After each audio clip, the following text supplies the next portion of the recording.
Part 2. My daughter made me pay for her entire wedding and then banned me from entering it. And now that the ceremony is over, she demands that I pay for her honeymoon in the Caribbean.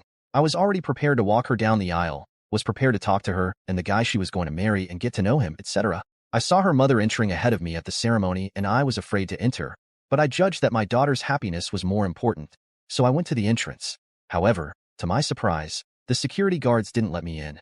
I explained the situation and explained that I was the bride's father, and they said they knew, and that she specifically instructed not to let me in. I tried to ask her the reason for all this, and of course she didn't answer me. I sent messages for several days until she finally blocked me.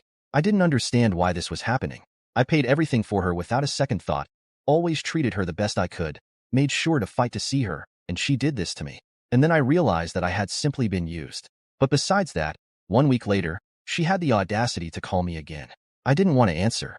I knew nothing good would come of it, but still I answered hopefully that maybe it was an apology from her. But of course it wasn't just not an apology. She was also demanding that I give her more money for her honeymoon in the Caribbean and mentioned a sky-high value that was practically the value of another wedding.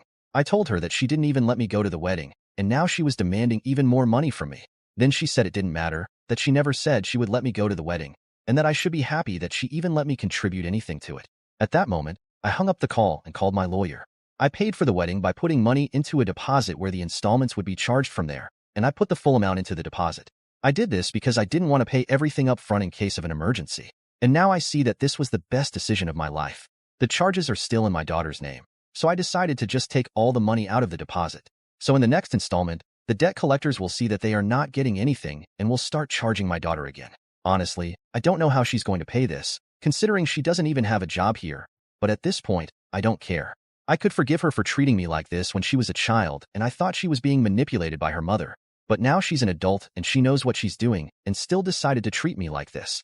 She hasn't found out about any of this yet and is still asking me for money, so I know her reaction when she finds out that I won't pay for the wedding anymore will be horrible. But honestly, I don't care.